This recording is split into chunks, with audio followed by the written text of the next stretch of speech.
Halo Moxmani semuanya, kali ini kita bakal ulas brand HP pendatang baru yang udah mulai tancap gas nih kayaknya.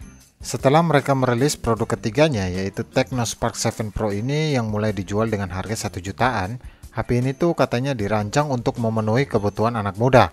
Nah, ngomong soal anak muda, di Realme Narzo 30A juga punya sasaran yang sama.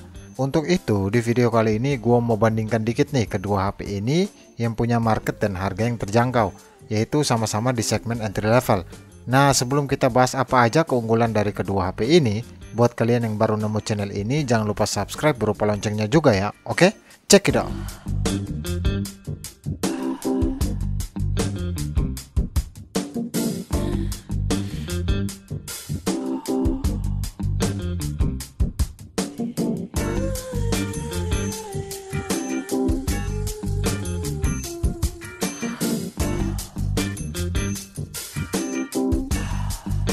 Pertama kita bahas dari desainnya dulu. Kedua HP ini tuh sama-sama punya build quality yang pastinya plastik banget, mulai dari backdoornya hingga ke bagian frame.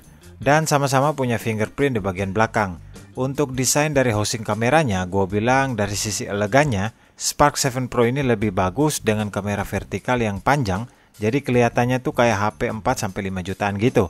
Ketimbang di seri Narzo 30A yang punya desain housing kamera yang kotak, yang kesannya tuh HP ini mainstream banget. Untuk ukuran ketebalan dan bobot dari kedua HP ini tuh, kalau di Narzo agak sedikit tebal yaitu 9,8 mm dan bobotnya 205 gram, sedangkan di Spark 7 Pro punya ketebalan hanya 8,8 mm dan bobotnya ini nggak dikasih tahu secara spesifik. Untuk letak tombolnya kedua HP ini sama, yaitu di kiri ada SIM tray aja, dan di kanan ada tombol power dan volume, sedangkan di bawah masih sama aja, yaitu keduanya punya jack audio 3,5 mm, ada grill speaker, dan kalau di Narzo tuh udah pakai USB Type-C, sedangkan di Spark 7 Pro masih pakai micro USB. Kedua dari segi displaynya, menurut gua di Spark 7 Pro ini emang sedikit lebih bagus ketimbang di Narzo untuk segi desain layarnya. Soalnya layar dari Spark 7 Pro ini udah mengusung kamera pansol yang bisa dibilang tuh lebih zaman now ketimbang di Narzo yang punya poni. Ya ini selera ya. Secara spek kedua HP ini masing-masing menggunakan panel dari IPS LCD dengan resolusi SD Plus aja.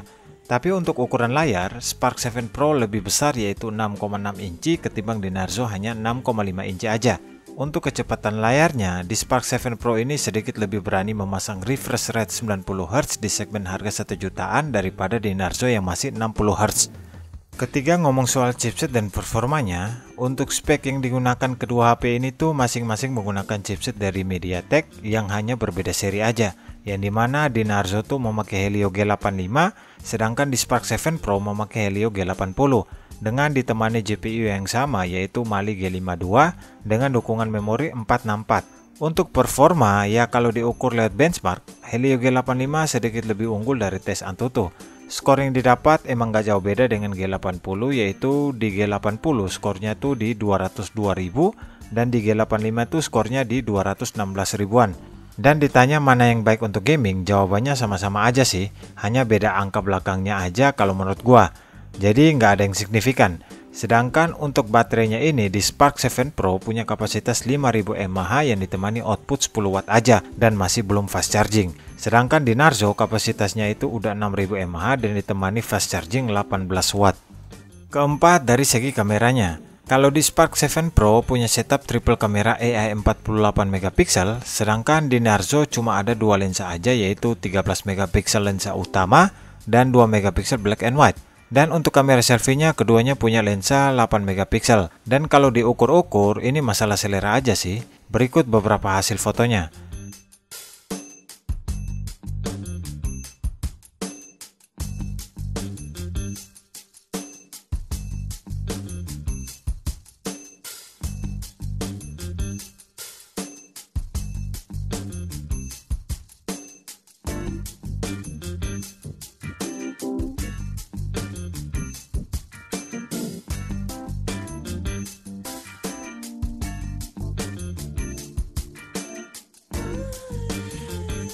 Kesimpulannya dari kedua HP ini tuh kalau dibandingkan dari speknya, menurut gua kalau di Narzo untuk urusan gaming sedikit lebih handal dan didukung lagi dengan baterai yang jumbo abis yang awetnya tuh mantap lah. dan juga udah punya fast charging lagi. Ya meskipun gak gede-gede amat. Sedangkan di Spark 7 Pro emang punya keunggulan di sensor kamera yang besar dan handal, apalagi di mode malamnya yang wow abis. Tapi sayangnya di zaman sekarang nggak ada fitur fast chargingnya tuh, kayak hambar aja gitu. Dan layarnya ini udah 90 Hz. Nah biar nggak bingung, ini ada beberapa spek yang menjadi pembeda dari kedua HP ini.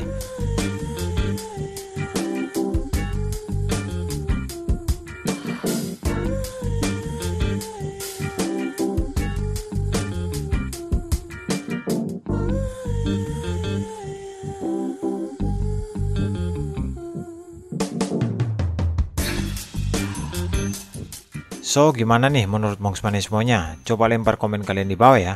Oke, segitu aja dulu. Jika ada salah info mohon dikoreksi. Jangan lupa subscribe, like, dan share video ini ke teman-teman lo ya. Oke, Volken di sini. Ciao.